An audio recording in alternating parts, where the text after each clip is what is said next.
sisters. Welcome to another podcast episode and official meeting of our very own true crime cult. That's right. We started a cult. But not to worry, you've landed in the cult with all of the cool jumpsuits and none of the doomsday prophecies. In case you don't know us yet, allow us to introduce ourselves. I'm Angelina, and I'm here with my sinister sister, Aurora. How's your week going? It's good. I just got back from Disneyland. Yay! How many rides did you go on? I saw your shirt. It was very cute, by the way. Oh, thank you. Yeah, I had a nice little villain shirt with Ursula and Maleficent and I don't know, so many I don't even know anymore. I guess I'm not caught up in all the Disney movies, but yes, all the bad guys. And it was so great. I'm an expert, but it's been 4 years since I've been, and I haven't been since pandemic, and so many things have opened. A Star Wars opened, and that looks so cool. By the way, I know you're not super into Star Wars, but seeing the pics, I was like, wow, it looks just like the sets, which I assume were largely digital. So it's really interesting to see them piece that together so perfectly. It looks awesome. It was really beautiful. And it's really cool because it's nice. I think probably the first park to really create this super immersive experience was in what's it called? There's one in LA and in Orlando too, Universal, with Harry Potter, Hogwarts, whatever. They did such a great job of making it feel like you're actually in Hogwarts, which unfortunately JK has ruined for so many of us these days. But I had gone there before, all of the issues started with her many years ago, and that was pretty magical being there. So it really feels so immersive and you're actually in this universe, which was cool. The rides were cute, and it was lucky for me, a relatively slow day, but I also know what order to go on all the rides. I get there at rope drop, and I'm usually done with all the big rides by 10 to 11 a.m. And then I kind of do the kiddie rides in Fantasyland and sort of have a lunch, do some shopping, hop on a ride when I feel like it. Maybe I'll go on Space Mountain again, whatever. So I went on all of them, including the elusive Peter Pan, which is nearly impossible to get on because there's... What is it? It's like a little kiddie ride. It's when you're in... Instead of having a little slow moving car, it is hung up from the ceiling, more like you're in a flying boat. Oh, okay. Interesting. Yeah, but it's slow. I like it. It's meant for tiny children and Auroras.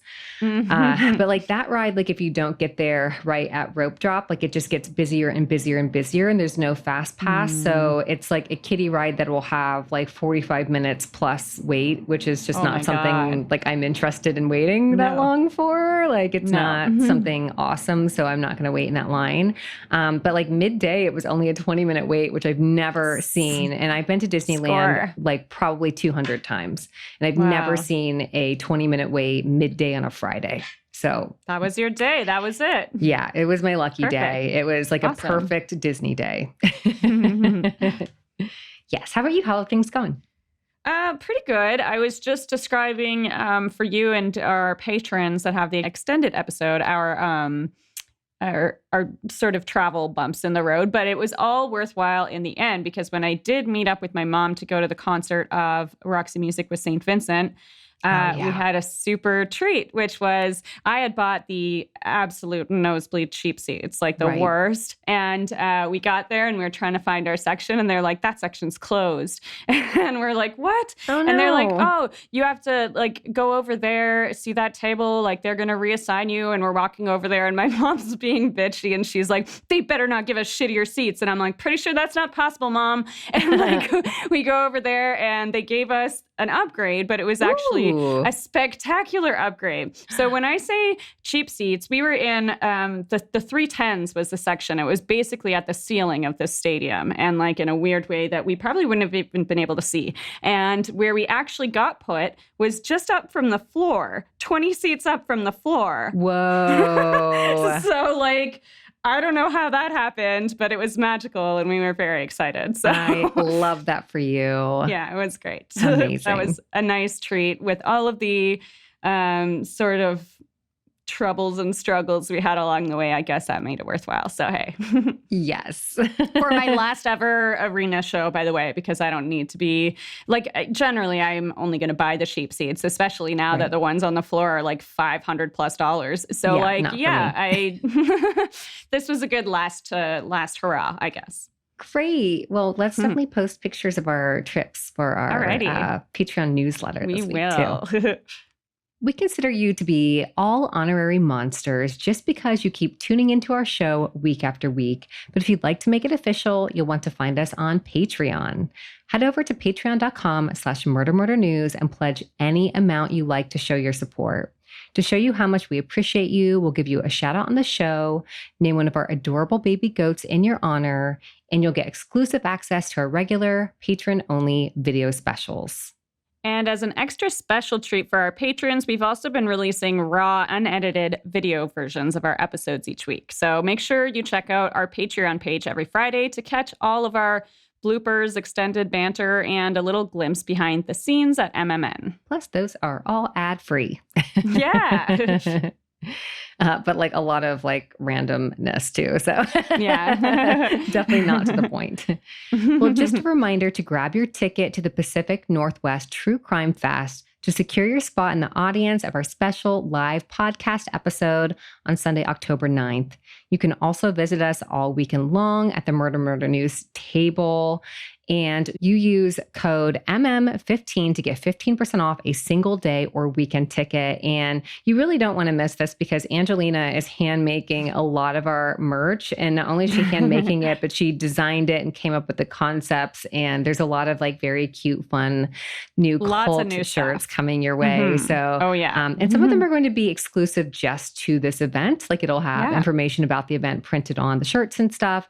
So if you miss this, you will miss that merch forever. Yes. Now let's kick things off with a look at some of the true crime stories that have been making headlines this week. Bay Area residents were shocked as a 27-year-old mother of two was beheaded with a samurai sword outside of her San Carlos home in broad daylight last Thursday. Karina Castro's daughters, aged 1 and 7 years old, were safe inside the family home and did not witness their mother's brutal murder. The San Mateo County Sheriff's Department has arrested 33-year-old Jose Rafael Solano Landieta in connection with the woman's death. The suspect, who goes by Rafa Solano, is Castro's ex-boyfriend and the father of her 1-year-old daughter. Family has asserted that Solano has been diagnosed with schizophrenia, for which he is on medication, but he allegedly had a history of drinking excessively with his meds. The former couple has a rocky relationship history where an abusive outburst led Castro to file for a restraining order against her ex. Castro's young daughters have been taken into protective custody, and Jose Rafael Solano Landieto is undergoing a court-ordered psychiatric evaluation this week to determine his mental competency. Counseling has been offered to responding officers and witnesses to the gruesome killing. A German man has been convicted of murder and handed a life sentence for the fatal shooting of a young gas station clerk in the Berlin area last September. Tuesday's ruling also saw the 50-year-old suspect identified by local media only as Mario N., convicted of illegal weapons possession, as he had no license for the gun used in the murder. Mario reacted in anger when the unidentified 20-year-old gas station attendant refused to sell him beer because he refused to put on a mask. At that point in time, masks were required in stores across Germany to help stop the spread of COVID-19. Mario left the station after being refused service and returned 30 minutes later to shoot the clerk in the head. The suspect was also intoxicated at the time of the shooting. We'll be right back after a quick commercial break from one of our fellow Darkcast podcasts. Hey there, friend. My name's Sarai, and I host a spooky, casual podcast called Freaky AF, where I tell you stories of conspiracies, true crime, and of the supernatural. So if that's your kind of shiz, come check us out. I'm sure we'll be great friends. You can listen to us on Apple Podcasts, Spotify, Spreaker, and a bunch of other places. Or you can look us up on Twitter and Instagram. We're Freaky AF Pod. That's FREAKYAFPOD. Come get spooked, y'all. And we're back. Before we dig in, we want to offer a quick disclaimer. Though we joke about forming a true crime cult, that is not to diminish the severity of actual cult activity, and we want you to know that we take the cases we're discussing very seriously. We want to deliver each story with the utmost respect to victims and anyone involved. If you feel we've missed the mark, you don't like our tone, or if you notice we've gotten any details wrong, let us know with a quick email to murdermurdernews@gmail.com and we'll make it right. Some specific trigger warnings for this episode include systemic racism, graphic descriptions of violence, and child murder. If any of those are particularly sensitive subjects for you, you may want to skip this one and listen to one of our other episodes instead. Today's story takes us back to 1963 in Birmingham, Alabama, to an event that is seen by many as the catalyst of the Civil Rights Act of 1964 and the Voting Rights Act of 1965. Our sources for today include an HBO documentary titled 4 Little Girls, an episode of the Post Reports podcast, FBI.gov, and an article in the Philadelphia Tribune. To see a full list of sources, check out the show notes for this episode. In the early 1960s, the city of Birmingham was host to a vast majority of protests urging the government to take a stand against segregation. Martin Luther King Jr. famously described Birmingham as, quote, probably the most thoroughly segregated city in the United States. The city had no Black police officers or firefighters, and very few of Birmingham's Black residents were registered to vote, due to the state of Alabama's disenfranchisement of Black people that had been ramping up since the turn of the century, making voter registration all but impossible. Officials and authorities in Birmingham were not just all white, they were outspoken anti-integrationists and often close associates with prominent figures in the KKK. Commissioner Theophilus Eugene Connor, commonly known as Bull Connor, was responsible for overseeing both the fire department and the police department. He was a white supremacist and was in strong opposition to the civil rights movement. Connor was endorsed by Alabama governor at the time, George Wallace, who was a staunch segregationist and supporter of Jim Crow policies. In that time and place, the mere suggestion of racial integration in any form was met with violent resistance.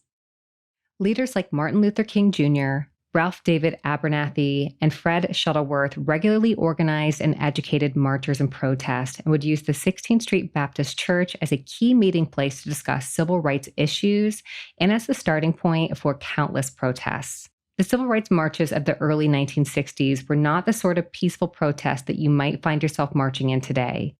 Authorities fought back with almost limitless wrath against human beings who simply sought equal rights for their community. In the HBO documentary, 4 Little Girls, you can see footage of police and Klansmen kicking and beating up Black youth with pipes and turning fire hoses on protesters. The pressure of a fire hose packed such a punch that women and children were unable to keep their footing and were actually washed right down the street in a torrent of icy cold water. Folks would steel themselves, turning their backs on the streams of water whose impact would leave their bodies bruised and even cut. Police also employed canine officers and would order the dogs to attack protesters. The 16th Street Baptist Church was a frequent target of bomb threats, but threats and bombings were unfortunately a pretty regular occurrence all across Birmingham at that time. At least 21 separate explosions were recorded at Black properties and churches in the 8 years before 1963, although none of those explosions had resulted in fatalities. These attacks earned the city the nickname of Birmingham. September 15th, 1963 was a Sunday, and dozens of Black families in Birmingham were going about their typical Sunday morning routines. Moms ironed their daughters' hair, and everyone got dressed up in their finest clothes for the weekly church service. Patrons filed into the church a bit early and got settled into their seats. It was World Youth Day, and the children of the congregation were getting ready for a special presentation. At approximately 10:22 a.m., an anonymous call to the 16th Street Baptist Church was answered by the acting Sunday school secretary, a 14-year-old girl named Carolyn Mall. The caller said just 2 words, 3 minutes. Carolyn Mall had no idea what to make of the call and hung up, a little confused, but not thinking much of it. Not 3 minutes, but in actuality less than 1 minute later, an explosion rocked the church's Sunday service. The explosion blew a hole measuring 7 feet in diameter in the church's rear wall and a crater 5 feet wide and 2 feet deep in the ladies' basement lounge. It destroyed the rear steps of the church and even blew a passing motorist right out of his car. Several other cars parked near the site of the blast were destroyed, and windows of properties located more than 2 blocks from the church were also damaged. All but one of the church's stained glass windows were destroyed in the blast. The sole remaining stained glass window that was largely undamaged in the explosion depicted Christ leading a group of young children. 5 children were in the restroom close to the stairwell in the church basement at the time of the blast. The kids were changing into choir robes in preparation for a sermon titled, "A Love That Forgives." A survivor later recalled that the explosion shook the entire building and propelled the girls' bodies through the air like rag dolls. 4 young girls lost their lives that Sunday morning. The victims were Addie Mae Collins, age 14, who was born April 18, 1949, Carol Denise McNair, age 11, born November 17, 1951, Carol Rosamond Robertson, age 14, born April 24, 1949, and Cynthia Dion Wesley, age 14, born April 30th, 1949. One of the girls' bodies was decapitated and so badly mutilated that her body could be identified only through her clothing and a ring. Another victim was killed by a piece of mortar embedded in her skull. I'll again point to the HBO documentary 4 Little Girls and issue a warning that the film shows some very graphic images of the victims' bodies and the fatal injuries they had sustained. The church's pastor, Reverend John Cross, recollected in 2001 that the girls' bodies were found, quote, stacked on top of each other, clung together. All 4 girls were pronounced dead on arrival at the Hillman Emergency Clinic. Aside from the 4 fatalities, over 20 other church patrons were left injured. Addie Mae's younger sister, 12-year-old Sarah Collins, had 21 pieces of glass embedded in her face and was blinded in one eye. She was the sole survivor of the group of 5 children who were getting ready in the church basement, and remarkably, she was left standing as rubble crumbled around her, burying the bodies of the other girls. Sarah, now often referred to as the 5th girl, was the subject of an episode of the Post Reports podcast titled The 1963 Birmingham Bombing, 5th Girl. She remembered that the group of girls had been chatting about their new teachers right before the explosion, as the school year had only just begun. Denise McNair bent down to help Addie Mae Collins tie her sash, and as Addie stood tall with her arms outspread, the bomb detonated. A recent article in the Philadelphia Tribune best described what the victims were like and what they lost. I'll read for you from that article. Addie loved painting and drawing. She should be a 72-year-old woman displaying her paintings at museums across the world. Denise loved playing baseball. She should be a 69-year-old who became the first Black woman manager in Major League Baseball. Carol loved singing. She should be a 72-year-old woman headlining the Metropolitan Opera House. Cynthia loved performing in the school band. She should be a 72-year-old ex officio and Hall of Fame marching band director in North Carolina, home of the largest HBCU band in the country. Wow, that's just so sad. Yeah. Sarah Collins has bravely fought for justice for her sister and friends who lost their lives, and for herself. Though she may have survived, her life would never be the same. Poor and already struggling families mourn the loss of their young daughters, sisters, and friends without any apology from the state of Alabama and without any attempt made to pay any kind of restitution to victims' families or to survivors like Sarah. Though she has lived with the lasting effects of post-traumatic stress disorder and has been tormented by fear and anxiety ever since the attack, Sarah has done a number of talks to help spread her story and seek justice. Now an adult, she is known as Sarah Collins Rudolph. Sarah's husband, George Rudolph, has joined in the fight in support of his wife. In a speech, Martin Luther King Jr. described the church bombing as, quote, one of the most vicious and tragic crimes ever perpetrated against humanity. Violence escalated in Birmingham in the hours following the bombing, with reports of groups of Black and white youth hurling both insults and bricks at one another. Within 24 hours of the bombing, a minimum of 5 businesses and properties had been firebombed, and numerous cars were stoned by rioting youths. 2 Black teenagers named Johnny Robinson and Virgil Ware were shot to death in Birmingham within 7 hours of the Sunday morning church bombing. 16-year-old Johnny Robinson was shot in the back by a policeman as he fled down an alley after ignoring police orders to halt. The police were reportedly responding to reports of Black kids throwing rocks at cars driven by white people. Robinson died of his injuries before reaching the hospital, and no one was ever charged with his murder. 13-year-old Virgil Ware was sitting on the handlebars of a bicycle ridden by his brother on the way home from an anti-integration rally which had denounced the church bombing. The brothers were riding through a residential suburb about 15 miles north of the city when a white teenager named Larry Sims spotted them. Sims was holding a revolver, which he got from a friend that he was with named Michael Farley. Sims closed his eyes and fired twice, hitting Ware in the cheek and chest. Sims and Farley were later convicted of second-degree manslaughter, but the judge ultimately suspended their sentences and instead imposed 2 years probation. An estimated 2,000 Black people converged on the scene of the 16th Street Baptist Church in the hours following the explosion.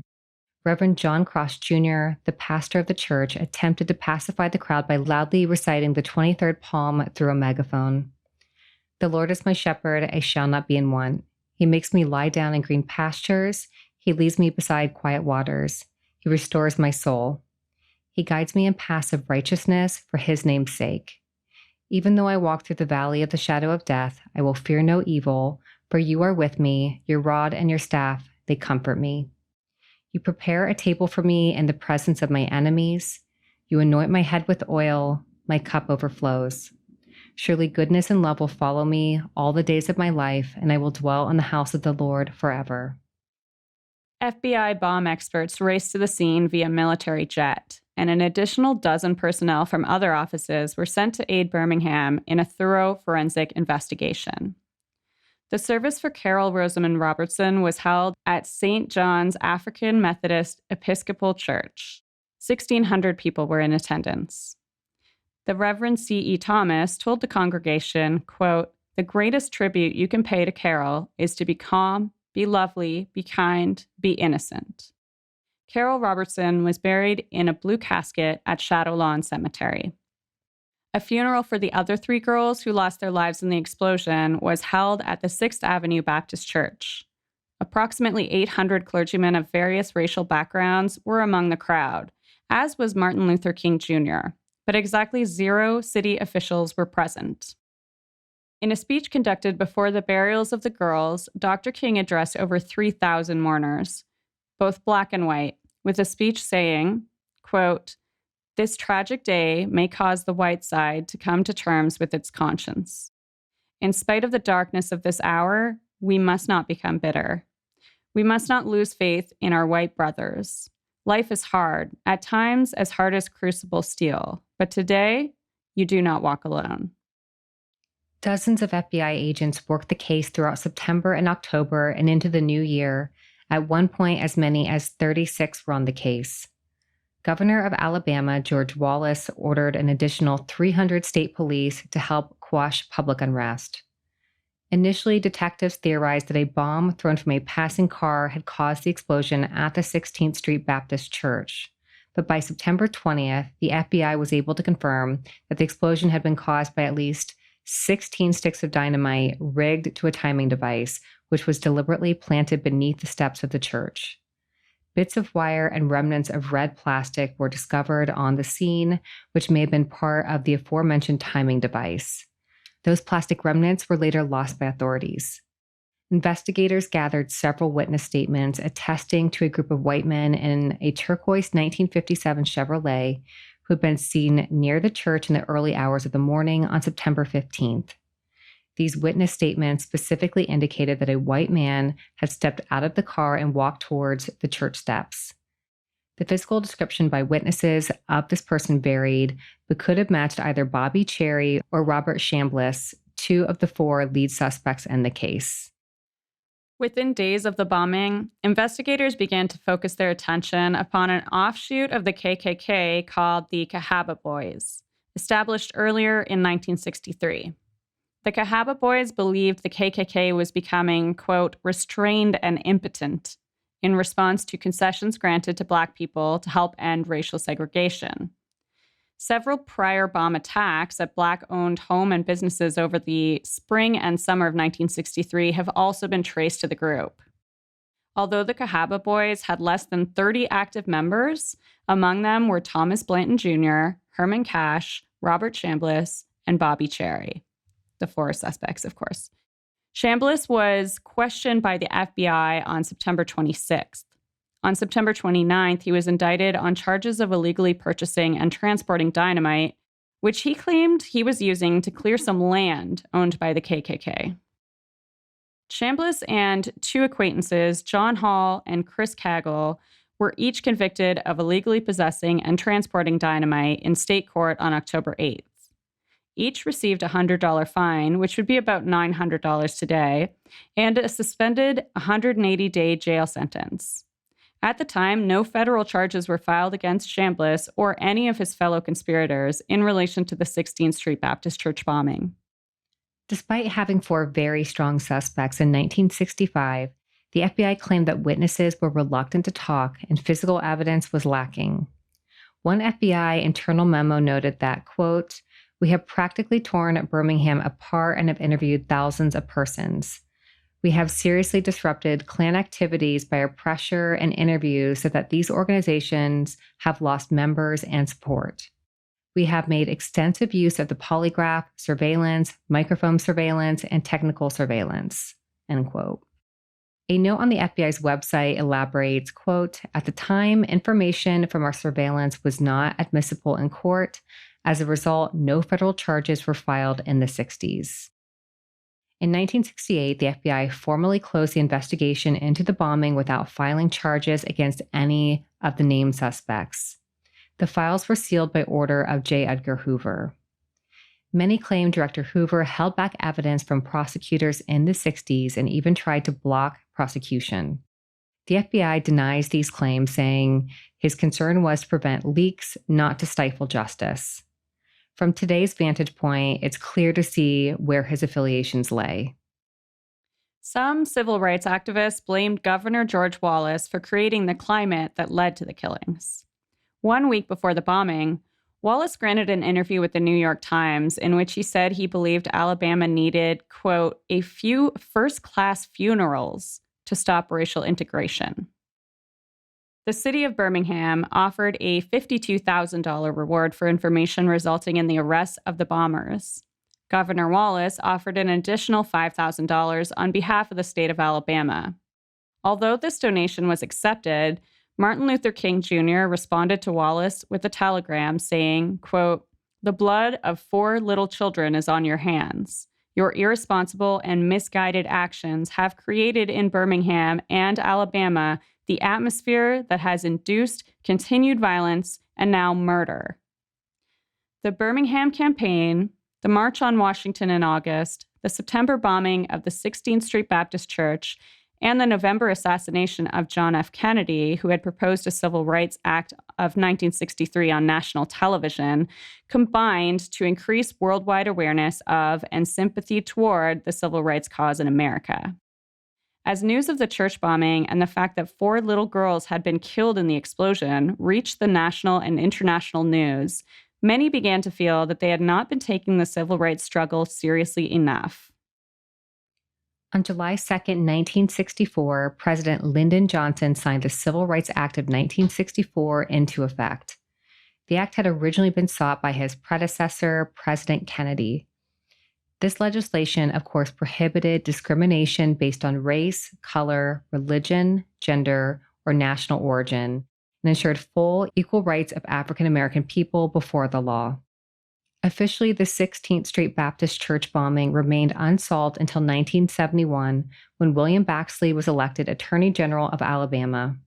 Baxley was a student at the University of Alabama when he heard news of the bombing in 1963, and later recalled, "I wanted to do something, but I didn't know what." Baxley began to research the police files from the bombing within a week of being sworn into office. He discovered that the original police documents were mostly worthless. The case was formally reopened by Baxley in 1971. He built trust with key witnesses, some of whom had been reluctant to testify in the earlier investigation. Other witnesses identified Shambliss as the person who placed the explosive device beneath the church. Robert Shambliss was tried and convicted of the first-degree murder of one of the victims, 11-year-old Carol Denise McNair, and in 1977, he received a sentence of life in prison. As the state and federal governments made an effort to revive and prosecute cold cases from the civil rights era, the trials of Thomas Edwin Blanton Jr. and Bobby Cherry were conducted in the early 21st century. Each man was convicted of 4 counts of murder, and they were both sentenced to life in prison in 2001 and 2002, respectively. This was 40 years after the gruesome murders of 4 little girls and the attempted murder of an entire Black congregation took place in Birmingham. The 4th suspect, Herman Frank Cash, died in 1994 and was never prosecuted for his crimes. Wow. Yeah, it's a really extremely disturbing one.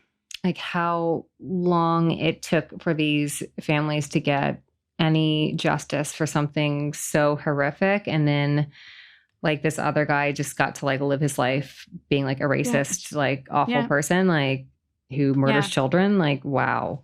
Yeah, and all of them really got off when you think about it, because the first one was only charged with 1 murder. And then the other 2 who were charged, they had 40 years of freedom after the crime. So, I mean, they already well put it behind them. And they lived their long, full lives as young people. And then only as they got old and were on the way out anyway did they ever have to serve any prison time. So it's incredible injustice. It's just so upsetting. And like, this is such an argument for, you know, when people get upset that sometimes people don't want to engage with people who are racist, and they say they cut off like family members and stuff who are racist. And it's like, like you can have differing ideas and like still be friends or whatever. It's like, you really can't, because this kind of hate leads to this sort of situation. And it like, that was different the motivation. Ideas is like, I don't like strawberry jam. Different ideas is not, are Black people humans? Yeah. Just like that's, like, is it okay to go into a church and murder people? Like, it's just not okay. Like, this is just so upsetting. And to think that this happened within the past 100 years, you know, and like stuff like this still happens. And it's just a nightmare. It's just not as blatant. They've just gotten better at like making, you know, some coded excuses, or being like doing it under wraps, or, you know, they obviously it still happens. It's not all completely fixed up and over with, but it's shocking how out in the open it was at that time. That's just seeing it like in a time where very little was caught on camera and visible to the rest of the world. We have this documentary where we can go and look at footage of them shooting protesters with fire hoses and having them just slide on down the street. Like the fact that that was caught on camera and still they didn't think anything of it, that maybe people should be punished for that, or that, you know, there should be laws against it, or. Yeah. And I mean, like, honestly, I feel like having assault rifles and stuff that the police use against protesters now is not like leaps and bounds better, like tear gas and such. Like, I just like, this should not be happening. Like, we do have the right to protest in this country, and that should not be met with acts of violence from the police. It's just upsetting. Yeah, definitely. So what are you watching this week? Anything? I did, like in the last week, watch a couple things. I watched, of course, I think it's called Devil in Ohio on Netflix, like everybody else. Oh, yeah. Have you seen that one? I haven't watched it yet, but I've been making a mental note to see it. It's good. I've read such mixed reviews of people like loving it or hating it. It's like definitely a little soapy, like a little cheesy. Like it's not like a super serious horror kind of thing, and it's not that scary. I didn't find it to be scary at all. I hoped it would be scarier. It's probably my biggest complaint. But it's a little cheesy, but I thoroughly enjoyed it. Cool. Well, I like any cult things, obviously. Yeah. So I'll definitely watch it regardless. That's Very a good. culty. So definitely check it out if y'all like that. And then the only other thing I watched, which we will be posting on social media, is that ghost video I sent you, Angelina, that we have to tell everybody about. It's horrifying. It's so real. Gosh. It's really scary. Yeah. So y'all, I'm going to post this on our like TikTok. Maybe we'll find a way, or not on our TikTok, on our Instagram. Maybe we'll find a way to do it on TikTok too, though. But when I was in Los Angeles this past weekend, I was having dinner with a friend of a friend, and they were telling me about how they had caught like a ghost on this woman's ring cam footage. And I'm kind of like, okay, like, what does that mean? Is it like something weird or silly or something? Like, yeah, like I wasn't really sure what to expect. We're like sharing ghost stories and stuff. This video is wild. So let me kind of set it up for you. It's like a ring cam footage of the woman's front yard. And it's a little hard to like make out what's happening in the video. So I'll explain it a little bit. So when you see it, it makes more sense. But on the top of the screen and on the right of the screen, there would be like a 3-foot tall fence that you can't see the fence like in the video. It just looks like a dark kind of border, but where it's dark, it's a fence. It's definitely tall enough that like a human can hop over it, but like not something you could just walk through.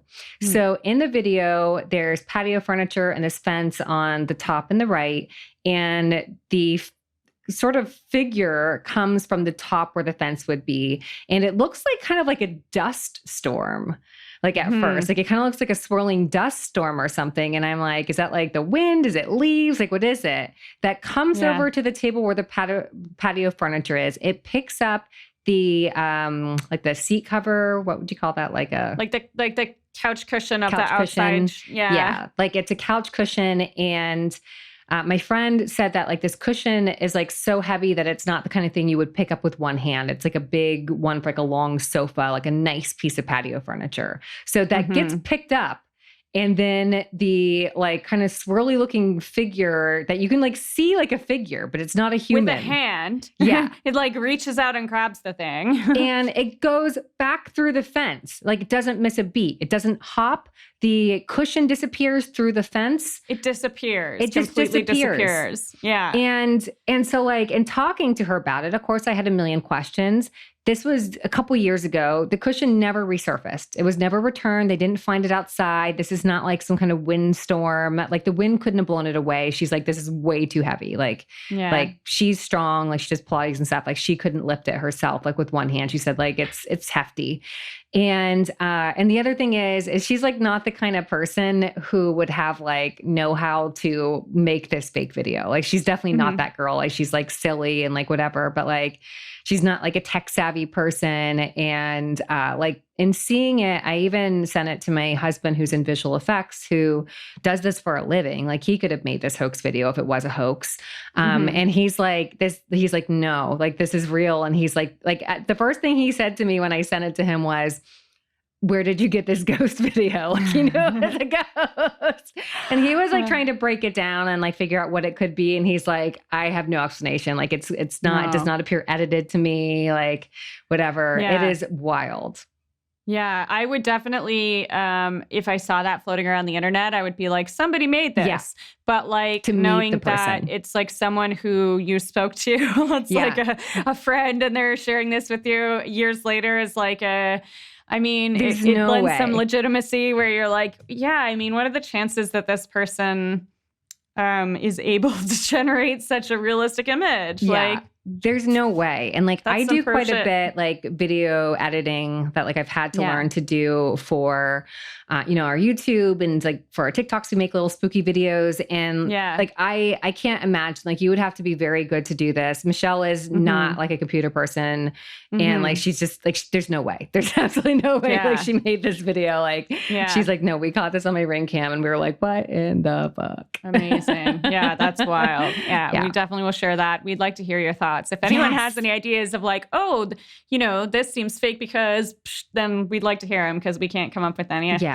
It's very scary. Yeah, so cool. But I'll post that on Friday for everybody to take a look at because it's like one of the most interesting ghost videos I've ever seen in my entire life. Definitely.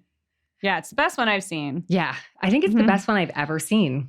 Like, I just can't figure out what else could be going on. Like, it's got to be a ghost. It's creepy just thinking about it now. I love it. How about you? Are you watching anything? Well, yeah. Since I spent many more hours on a bus than I even should have, Oh, yeah. I pretty much watched all of the. I'm not quite finished, but I'm about to finish Candy, which was on Hulu, starring Jessica Biel as Candy Montgomery. Which I don't know if you're familiar with that story. I wasn't. Not really. It's basically a lady, Candy Montgomery, who's then played by Jessica Biel here, who she was kind of like a religious lady, like involved in her church and like a mom of a bunch of kids and like a, suburban just lady, whatever. And then she decided to start up a love affair with somebody. And then it just like things got complicated within the community. And ultimately the wife of this person she was starting a love affair with was murdered. And I mean, obviously, I guess if you look up the story or whatever, Candy did it. But here is this sort of unfolding of how that all came to be and how people caught her. And it's a really nice slice of the 70s and like that murder happened in 1980. But like there's a lot of flashbacks in different times. It's interesting style. It's fun to watch anyways. It's nice. I know there's another series about this that has sort of a slightly different take that maybe I'll check out after. But this one's good. Nice. I also watched a horror movie called The Voyeurs, which starred Sydney Sweeney from Euphoria. Oh, I love her. Yeah, she's good. And this was like basically, it was like a couple move into, so what's fun about it for me and for other people who might live in Montreal is that it's based in and then filmed in Montreal. Oh. And instead of using any sets for anything, like every single place that they are is inside buildings in Montreal. So like I recognize all the places and like that's fun. But so this couple moves into this condo in Montreal. They're starting a new life there, whatever. And they notice in the building across from them, they can see a couple and they can see them like having sex and whatever. So they're like watching them and they're like, oh, like we're staring at our weird neighbors. This is our new place. And And then like after that, they start witnessing more dangerous things, I guess, rear window style things, right? So you're just sort of, they're trying to react to that. And it really gets, really winds out of control. And there's a lot of twists and turns. So interesting. It's I guess slightly predictable since I guessed the ending at a point, but still very enjoyable. So I recommend. will definitely add it to my list. That sounds great. Well, I guess that's enough murder for 1 week. If you need just a smidge more murder, you can always find us on the OG murdermurder.news for the latest breaking true crime news all week long. You can also find us on Instagram at Murder Murder News, on Twitter at Murder News, on TikTok at Murder Murder News, and on Facebook by searching for Murder Murder News. When you search for Murder Murder News on Facebook, you'll also see our group pop up, and you'll want to hit that join button to stay in the loop about any upcoming events we may have and to join our virtual book club. We're currently reading Don't Call It a Cult by Sarah Berman, all about Keith Raniere and the women of Nexium. We'll meet on Zoom to discuss it on Sunday, September 25th, and we hope to see some new faces there. Don't forget to leave us a 5-star review on Apple Podcasts if you're enjoying the show. And don't forget to subscribe on your favorite podcast platform to make sure you never miss an episode. Have a great weekend. Bye, spooky friends. Bye.